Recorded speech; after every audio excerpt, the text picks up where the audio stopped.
ಜೈ ಶ್ರೀರಾಮ್. ನೀವು ನೋಡ್ತಾ ಇದ್ದೀರಾ ಟಿವಿ ವಿಕ್ರಮ. ನಾನು ಸೌಮ್ಯ ಸನಾತನಿ. ನಮ್ಮ ಟಿವಿ ವಿಕ್ರಮದ ಎಲ್ಲಾ ಕಾರ್ಯಕ್ರಮಗಳ ನೋಟಿಫಿಕೇಶನ್ ನಿಮಗೆ ಸಿಗಬೇಕಂತ ಹೇಳಿದ್ರೆ ನಮ್ಮ ಟಿವಿ ವಿಕ್ರಮ ಚಾನೆಲ್ ಅನ್ನು ಸಬ್ಸ್ಕ್ರೈಬ್ ಮಾಡಿ, ಹಾಗೆ ಬೆಲ್ ಬಟನ್ ಕ್ಲಿಕ್ ಮಾಡೋದನ್ನ ಖಂಡಿತ ಮರಿಬೇಡಿ. ವೀಕ್ಷಕರೇ, ಮಹಾರಾಷ್ಟ್ರ ಚುನಾವಣೆಯ ಫಲಿತಾಂಶ ನಿಮಗೆಲ್ಲ ಗೊತ್ತೇ ಇದೆ. ಮಹಾಯುತಿ ಮೈತ್ರಿಕೂಟ 223 ಸೀಟ್ ಗೆದ್ದು ರೆಕಾರ್ಡ್ ವಿಕ್ಟರಿ ಸಾಧನೆ ಮಾಡಿದೆ. ಬಿಜೆಪಿ ಅಂತೂ ಎಲ್ಲರ ನಿರೀಕ್ಷೆ ಮೀರಿ 139 ಸೀಟ್ ಗೆದ್ದು ಅಬ್ಬರಿಸಿಬಿಟ್ಟಿದೆ.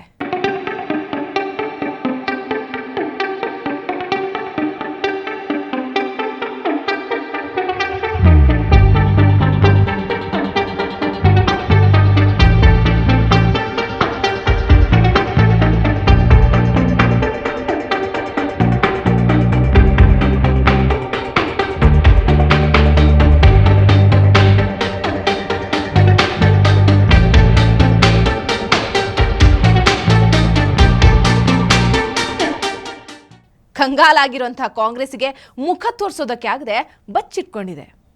ದೇವೇಂದ್ರ ಫಡ್ನವೀಸ್ ಅವರು ಜಿಲೇಬಿ ಹಾಕಿ ರಾಹುಲ್ ಗಾಂಧಿಯನ್ನ ಟ್ರೋಲ್ ಮಾಡ್ತಾ ಇದ್ದಾರೆ. ಇದೆಲ್ಲದರ ಮಧ್ಯ ಸ್ವರಾ ಭಾಸ್ಕರ್ ಅನ್ನು ಕನ್ವರ್ಟೆಡ್ ಬೂಬಮ್ಮ ರಸ್ತೆಯಲ್ಲಿ ಬಿದ್ದು ಅತ್ತು ಹೊರಳಾಡ್ತಾ ಇದ್ದಾಳೆ. ಸ್ವರಾ ಭಾಸ್ಕರ್ ಅಂದ್ರೆ ಯಾರು ಅಂತ ಗೊತ್ತಾಯ್ತಲ್ವಾ? ಜಸ್ಟ್ 3 ದಿನಗಳ ಹಿಂದೆ ಅವಳ ಹಳೆಯ ಫೋಟೋ ಮತ್ತು ಈಗಿನ ಫೋಟೋ ವೈರಲ್ ಆಗಿತ್ತಲ್ವಾ? ನೆನಪಾಯ್ತಾ? ಇರಿ ತೋರಿಸ್ತೀನಿ. ಆಕೆ ಹಿಂದೂ ಆಗಿದ್ದಾಗ ಹೇಗಿದ್ಲು, ಇಸ್ಲಾಮಿಗೆ ಮತಾಂತರ ಆದ್ಮೇಲೆ ಹೇಗಾಗಿದ್ದಾಳೆ ಅಂತ ನೋಡಿದ್ರಾ? ಎಸ್, ವಿಷಯ ಅದಲ್ಲ. ಈಗ ಈಕೆ ಗೊಳೋ ಅಂತ ಕಣ್ಣೀರು ಹಾಕ್ತಾ ಇರೋದು ಯಾಕೆ? ನಮ್ಗೆ ಮೋಸ ಆಗಿದೆ ಅಂತ ಅಳ್ತಾ ಇರೋದು ಯಾಕೆ? ನೋ, ಮತಾಂತರ ಆಗಿ ಮೋಸ ಹೋದೆ ಅಂತ ಅಳ್ತಾ ಇಲ್ಲ. ಅದಕ್ಕೆ ಇನ್ನೂ ಟೈಮ್ ಇದೆ ಬಿಡಿ. ಮುಸಲ್ಮಾನನನ್ನ ಮದುವೆ ಆದೆ, 6 ತಿಂಗಳಿಗೆ ಒಂದು ಮಗು ಕೊಟ್ಟ, ಆಮೇಲೆ ನನಗೆ ಕೈ ಕೊಟ್ಟ ಅಂತ ಅಳ್ತಾ ಇಲ್ಲ. ಹಾಗೆಲ್ಲ ಆಗೋದಕ್ಕೆ ಇನ್ನೂ ಟೈಮ್ ಇದೆ. ಹಾಗಾದ್ರೆ ಅಳ್ತಾ ಇರೋದು ಯಾಕೆ? ಯಾಕಂದ್ರೆ ಈಕೆಯ ಮುಸಲ್ಮಾನ ಪತಿ ಮಹಾರಾಷ್ಟ್ರದಲ್ಲಿ ಹೀನಾಯವಾಗಿ ಸೋತಿದ್ದಾನೆ. ಇವಳ ಪತಿ ಹೆಸರು ಫಹಾದ್ ಅಹಮದ್. ಅನುಶಕ್ತಿ ನಗರ ಕ್ಷೇತ್ರದಲ್ಲಿ ಈ ಫಹಾದ್ ಅಹಮದ್ ಅಜಿತ್ ಪವಾರ್ ಅವರ ಎನ್ಸಿಪಿ ಕ್ಯಾಂಡಿಡೇಟ್ ಎದುರು ಮಣ್ಣು ಮುಕ್ಕಿದ್ದಾನೆ. ಸೋಲಿಗೆ ಕಾರಣ ಆಗಿದ್ದು ಸ್ವರಾ ಭಾಸ್ಕರ್ ಅನ್ನೋ ಮಾಜಿ ಹಿಂದೂ ಹೆಣ್ಣಿನ ಅವಿವೇಕ. ಅವಳ ವಿವಾದಾತ್ಮಕ ಹೇಳಿಕೆ, ಭಾಷಣ ಎಲ್ಲದರಿಂದ ಅವಳ ಪತಿಗೆ ಸೋಲಾಗಿದೆ. ಜೊತೆಗೆ ಬಿಜೆಪಿಯ ಸುನಾಮಿ ಕೂಡ ಕಾರಣ ಆಗಿದೆ. ಆದರೆ ಇವಳು ಬ್ಲೇಮ್ ಮಾಡ್ತಾ ಇರೋದು ಯಾರನ್ನ ಗೊತ್ತಾ? ಇನ್ಯಾರನ್ನ ಅಂದ್ಕೊಂಡಿದ್ದೀರಿ? ಮಿಸ್ಟರ್ ಇವಿಎಂ ವಿರುದ್ಧ ಕೂಗಾಡ್ತಾ ಇದ್ದಾಳೆ. ಇವಿಎಂ ಟ್ಯಾಂಪರ್ ಮಾಡಿಬಿಟ್ರು, ಅದರಿಂದ ನನ್ನ ಗಂಡ ಸೋತು ಹೋದ ಅಂತ. ಎಂಥ ತಮಾಷೆ ನೋಡಿ. ಈ Swara Bhaskar actually iron leg ಮತ್ತು ಮಟಾಶ್ ಬಾಯಿ ಅಂತಾನೆ ಫೇಮಸ್. ಈಕೆನೆ ಲತ್ತೆ ಪಾಟಿ ಆಗಿರುವಾಗ ಗಂಡ ಹೇಗ್ ತಾನೇ ಗೆಲ್ಲೋದಕ್ಕೆ ಸಾಧ್ಯ? ಈ ಮಾತನ್ನ ಸುಮ್ಮನೆ ಹೇಳ್ತಾ ಇಲ್ಲ.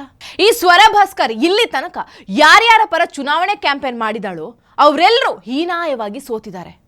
ಕಳೆದ 5 ವರ್ಷಗಳಲ್ಲಿ ಈಕೆ 6 ಬೇರೆ ಬೇರೆ ಪಕ್ಷಗಳ 7 ಅಭ್ಯರ್ಥಿಗಳ ಪರ ಪ್ರಚಾರ ಮಾಡಿದಾಳೆ. ಕಡೆ ಪಕ್ಷ 7ರಲ್ಲಿ ಒಬ್ಬರಾದ್ರೂ ಗೆಲ್ಬಾರ್ದಾ? ಫಹಾದ್ ಅಹಮದ್ ಸೇರಿ 7ಕ್ಕೆ 7 ಜನ ಸೋತಿದ್ದಾರೆ. ಇದಕ್ಕೆ ಏನಂತ ಹೇಳಬೇಕು? ಫಹಾದ್ ಅಹಮದ್ ಇರೋದು ಶರದ್ ಪವಾರ್ ಅವರ ಎನ್ಸಿಪಿ ಪಾರ್ಟಿಯಲ್ಲಿ. ಈತ ಸೋತಿರೋದು ಅಜಿತ್ ಪವಾರ್ ಪಕ್ಷದ ಸನಾ ಮಲ್ಲಿಕ್ ವಿರುದ್ಧ. ಪ್ರತಿ ರೌಂಡಿನ ಮತ ಎಣಿಕೆ ಡೀಟೇಲ್ಸ್ ಜನರ ಮುಂದೆ ಇದೆ. ಫಹಾದ್ ಅಹಮದ್ ಕೂಡ ಕೆಲವು ರೌಂಡ್ಗಳಲ್ಲಿ ಮುನ್ನಡೆ ಸಾಧಿಸಿದ್ದ. ಆದರೆ ಫೈನಲ್ ರೌಂಡ್ ಬರೋ ಹೊತ್ತಿಗೆ 1,500 ವೋಟ್ ಹಿಂದೆ ಬಿದ್ದ. ಇದರಲ್ಲಿ ಇವಿಎಂ ದೋಷ ಏನಿದೆ? ಇವಳ ಗಂಡ ಒಂದು ಟ್ವೀಟ್ ಮಾಡ್ತಾನೆ, ನಾನು 17ನೇ ರೌಂಡ್ ತನಕ ಮುಂದೆ ಇದ್ದೆ, ಆದರೆ ಇವಿಎಂ ಕಂಟ್ರೋಲ್ ಯೂನಿಟ್ ಅಲ್ಲಿ 99% ಬ್ಯಾಟ್ರಿ ಆಯಿತು, ಅದರಿಂದ ನಾನು ಸೋತೆ. ನಾನು ಎಲೆಕ್ಷನ್ ಕಮಿಷನ್ ಮುಂದೆ ಹೋಗ್ತೀನಿ. 16ನೇ ರೌಂಡಿಂದ 19ನೇ ರೌಂಡ್ ತನಕ ರೀಕೌಂಟಿಂಗ್ ಆಗಲೇಬೇಕು ಅಂತಿದ್ದಾನೆ. ಚುನಾವಣೆ ಮುನ್ನ ಇದೇ ಸ್ವರಾ ಭಾಸ್ಕರ್ ತನ್ನ ಗಂಡನ ಜೊತೆ ಮುಸಲ್ಮಾನ ಮೂಲಭೂತವಾದಿ ಮೌಲಾನಾ ಸಜ್ಜದ್ ನೊಮಾನಿಯನ್ನ ಭೇಟಿ ಮಾಡಿದ್ಲು. ಅದರ ಫೋಟೋ ಕೂಡ ಹಾಕಿದ್ಲು. ಮಹಾನ್ ಫೆಮಿನಿಸ್ಟ್ ಅಂತ ಹೇಳ್ಕೊಳ್ಳೋ ಈಕೆ ಟಿಪಿಕಲ್ ಮುಸಲ್ಮಾನರ ತರಹ ಅಲ್ಲಿಗೆ ಹೋಗಿದ್ದು, ಜೊತೆಗೆ ಫೆಮಿನಿಸಂ ವಿರೋಧಿಯಾಗಿರುವಂಥ ಮೂಲಭೂತವಾದಿ ಮೌಲಾನಾ ಜೊತೆ ಫೋಟೋ ತೆಗೆಸ್ಕೊಂಡಿದ್ದು ಇಂಟರ್ನೆಟ್ ಅಲ್ಲಿ ಸರಿಯಾಗಿ ಟ್ರೋಲ್ ಆಗಿದೆ.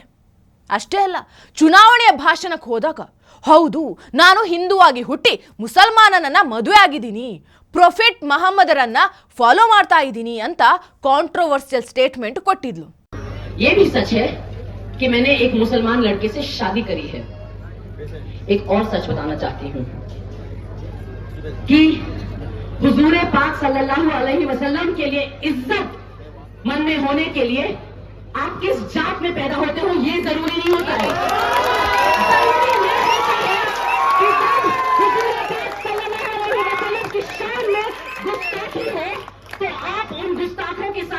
ಇಂಥ ಡ್ಯಾಮೇಜಿಂಗ್ ಹೇಳಿಕೆಗಳು, ನಡವಳಿಕೆಗಳು ಗಂಡನ ರಿಸಲ್ಟ್ ಮೇಲೆ ಪರಿಣಾಮ ಬೀರ್ತು.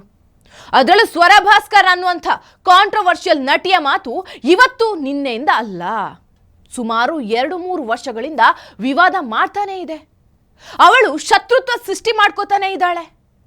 CAA ಮತ್ತು NRC ವಿರುದ್ಧ ನಿಂತು ಹೇಳಿಕೆ ಕೊಟ್ಟಾಗಿನಿಂದ ಸ್ವರ ಭಾಸ್ಕರ್ ದೇಶಭಕ್ತರ ಪಾಲಿಗೆ ವಿಲನ್, ಕಾಮಿಡಿ ಪೀಸ್ ಎಲ್ಲವೂ ಆಗಿ ಹೋಗಿದ್ದಾಳೆ.